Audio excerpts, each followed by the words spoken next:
Alright, so hey, what's up everybody? I'm Josh from GeeksPodcast.com. I'm here with Tom Sullivan, just master of special effects. It's awesome to meet you and get the chance to Thank you. So, you were to sit down with for an interview with us, and I feel like totally kind of nervous right now because I haven't really done a lot of interviews, to be honest, so you'll have to bear with me. So, obviously, you're most well known for your work on the Evil Dead series. You want to talk a little bit about how you got started in that, or any advice for aspiring production specialists? Boy, going way back, it started when I was 5 years old and I saw King Kong for the first time, and I knew I had to make movies. That was just too amazing. And so I taught myself everything I could about art and filmmaking, and then Famous Monsters magazine, Filmland came along, and I read everything I could, especially Ray Harryhausen and the makeup guys. Right. And so by the time college came around and I ran into Sam Raimi and Rob Tapert and Bruce Campbell and all those guys, I was ready for the opportunity they offered. And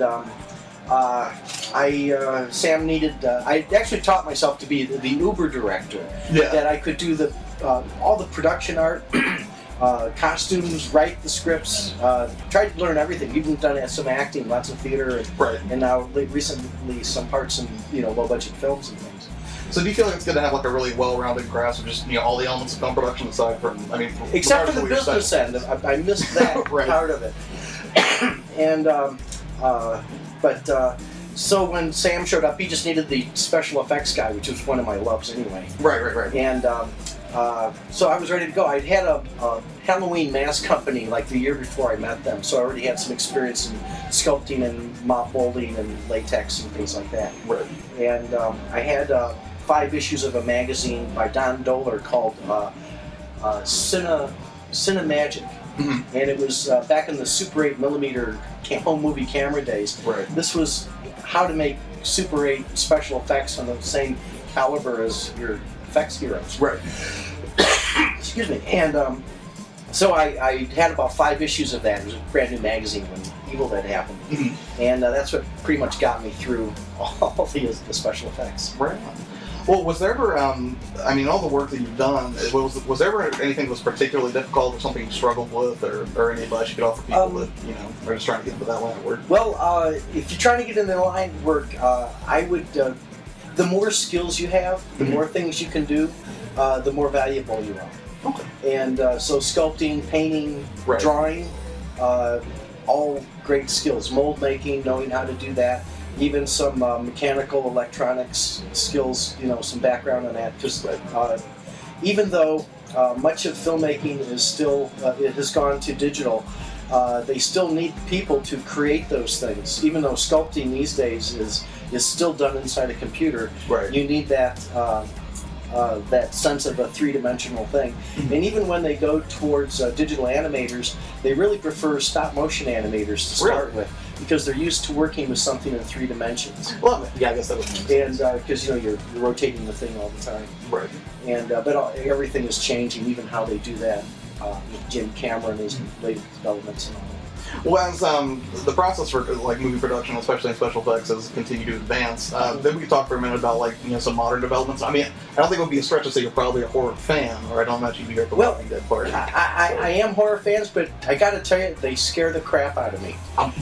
They truly do. It's a struggle. I kind of like watching them at home instead of in a theater, because there's less terror, or at least I think there's going to be. Right. But things I never, like the torture porn stuff, I really try to avoid. Right. However, I love the Saw series. It's a great, I like that he's actually a critic, a social critic, and he wants us to be better. Right. I don't want to necessarily have to go through what he offers to have that self-awareness. Oh, yeah. But I can definitely appreciate what they've done with that. Right. And I had an idea. How about a 3 or 4 block section that he's already rigged up after his death? Right. And so people who don't know neighbors who don't know each other find them, so they have to sacrifice themselves if other people. Right. There's a lot of community. It could go anywhere actually.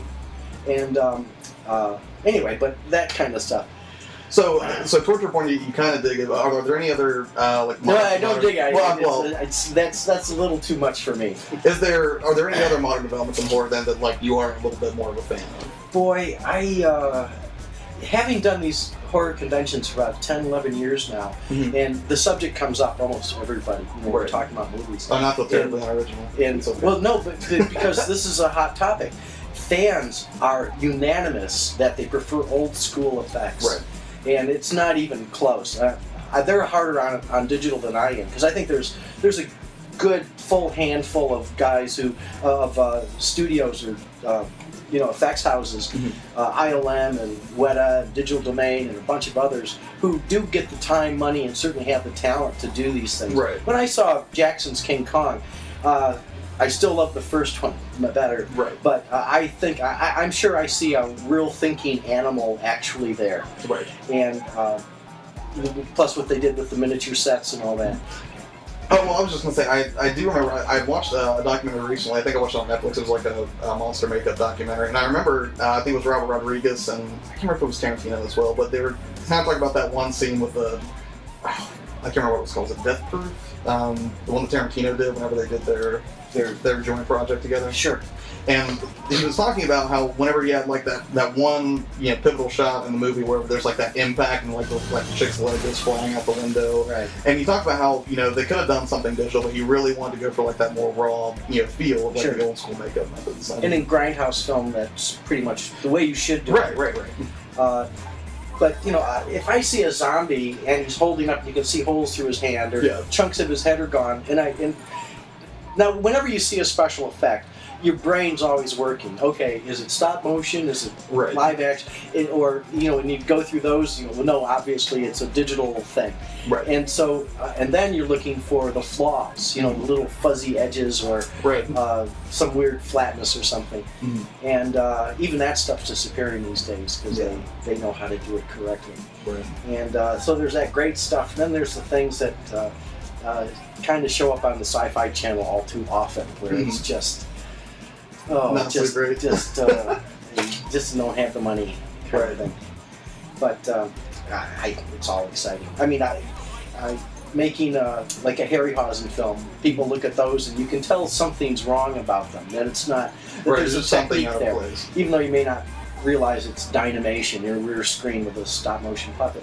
But there's always that clue something's on, and they're pulling something on you.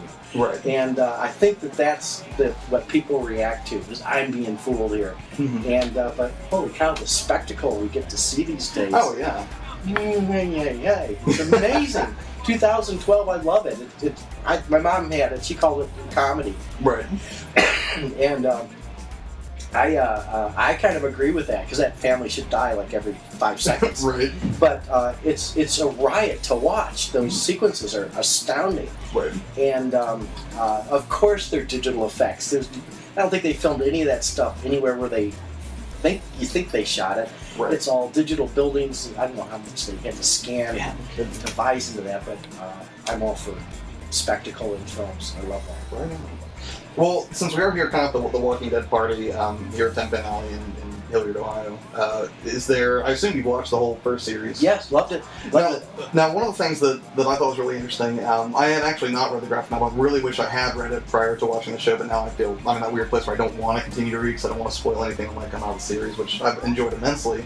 But what did you think of the makeup effects that were done in the first, particularly like the zombie that he comes across whenever she's kind of crawling on the ground? It's only the upper torso.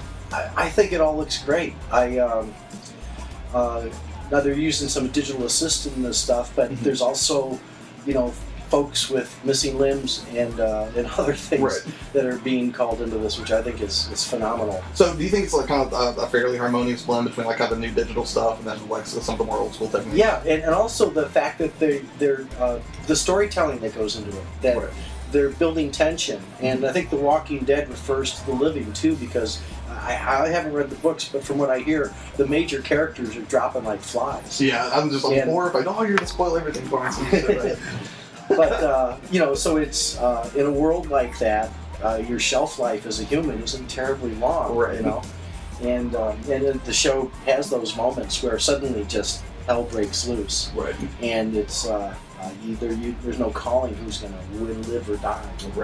So are you expecting great things then from tonight's premiere of the first episode of season 2? Yes, I am. I am. Although I missed Frank Darabont's contributions and stuff. Right. I actually, he wrote the script for The Fly Part 2, and I worked for Chris Wayless Productions doing effects for that.